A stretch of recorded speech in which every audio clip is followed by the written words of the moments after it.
உண்மையா தேவனுடைய வசனத்தை தன்னுடைய இருதயத்துல வைத்திருக்கிற மனுஷனுக்கு என்ன இருக்கும்னா ஒரு போராட்டம் இருக்கும். வசனமே இல்லாதவனுக்கு என்ன இருக்காது? போராட்டமே இருக்காதுங்க. ஒரு போராட்டம் இருக்காது. நிறைய பேர் தங்களுடைய கெரியருக்காக எவ்வளவு படிச்சிருக்காங்க, எவ்வளவு ட்ரைனிங் போறாங்க, எவ்வளவு பாடங்களை படிக்கிறாங்க. ஆனா உங்க வருங்கால வாழ்க்கையை பரிசுத்தமா வாழ்றதுக்கு வேத வசனத்தை படிச்சிருக்கீங்களா? நம்ம என்ன சம்பாதிச்சாலும், என்ன சாதிச்சாலும், என்ன வாங்கினாலும், விற்றாலும், என்ன கொண்டாலும் உலகத்தோட போகுது. நமக்கு ஒரு நித்திய வீடுன்னு ஒண்ணு இருக்கு. அந்த இடத்துக்கு போனா பரிசுத்தம் இல்லாம நம்ம தேவனை தரிசிக்க முடியாது.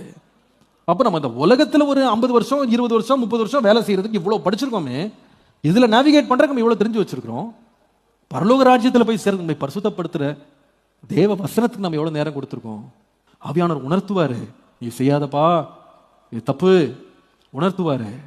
வசனம் இல்லாம நீங்க உலகத்தினுடைய சகல ஞானத்தையும் படிச்சு வச்சிருந்தாலும், நீங்க என்ன பிலாசபி படிங்க, பாவத்தை பார்க்கும்போது உங்களுக்கு பயமே வராது. ஒரு போராடணும்னே தோணாது. என்ன பண்றது, அவங்க எல்லாரும் செய்யறாங்க, நம்மளும் செஞ்சிருவோம். என் ஃப்ரெண்ட்ஸ் எல்லாரும் போறாங்க, நானும் போறேன். எல்லாரும் செய்யறாங்க, நானும் செய்யறேன். ஏன்பா உனக்கு அவ்வளவு துணிச்சல் வருது அப்படின்னு கேட்டா, வசனம் இல்லப்பா உனக்கு. உள்ள வசனம் மட்டும் இருந்துச்சுன்னா உங்க அப்பா அம்மா பக்கத்துல இருக்க வேண்டிய அவசியமே இல்லை, உங்க டீச்சர் பக்கத்துல இருக்க அவசியம் இல்லை, யாரும் உன்னை கண்காணிக்கணும் அவசியம் இல்லை.